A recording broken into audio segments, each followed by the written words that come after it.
की रावसाहेब दानवे हे विजयी न होता डॉक्टर कल्याण काळे हे जालना मतदारसंघातून विजयी होतील।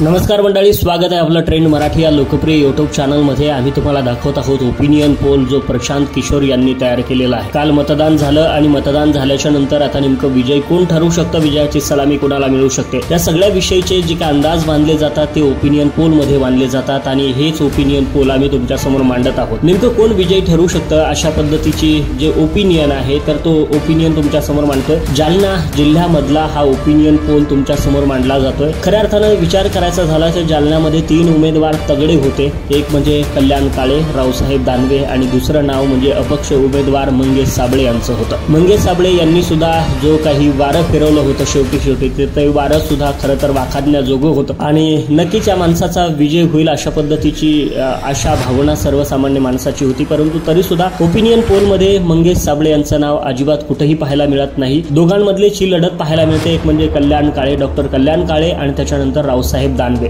ओपिनियन पोल मध्ये या दोघांचंही जे काही मत आहे तर डॉक्टर कल्याण काळे यांचं 5.4 लाख एवढं मतदान डॉक्टर कल्याण काळे यांना मिळू शकतं, तर रावसाहेब दानवे जे बीजेपी कडनं उभा आहेत तर त्यांना 5.2 लाख एवढं मतदान मिळू शकतं असं ओपिनियन पोल सांगतोय, जो ओपिनियन पोल प्रशांत किशोर यांनी तयार केलेला आहे। म्हणजे एकूण 46% मतदान कल्याण काळे यांना मिळणार आहे आणि रावसाहेब दानवे यांना 44% एवढं मतदान मिळणार आहे। म्हणजे ओपिनियन पोलचा जर विचार करायचा झाला तर थोडासा फरक कुठेतरी यात पाहायला मिळतोय। कदाचित हे उलट सुलट सुद्धा होऊ शकतं, रावसाहेब दानवे यांना सुद्धा विजय मिळू शकतो, परंतु ओपिनियन पोल असं सांगतोय की रावसाहेब दानवे हे विजयी न होता डॉक्टर कल्याण काळे हे जालना मतदारसंघातून विजयी होतील, तिथले खासदार होतील। हा ओपिनियन पोल आहे, जे काही रिझल्ट आहे ते येत्या 4 तारखेला येणार आहेत, त्याच्यानुसार नेमकं कोण विजयी होईल हे सगळं कळेल। आम्ही वेळोवेळी ही माहिती तुमच्यापर्यंत पोहोचवण्याचं काम करणार आहोत। तुम्हाला काय वाटतं, जालना मतदारसंघातून विजयी कोण होईल? तुमचं मत नक्की आम्हाला कमेंट करायला विसरू नका आणि ट्रेंड मराठी या लोकप्रिय चॅनलला सबस्क्राईब करून ठेवा।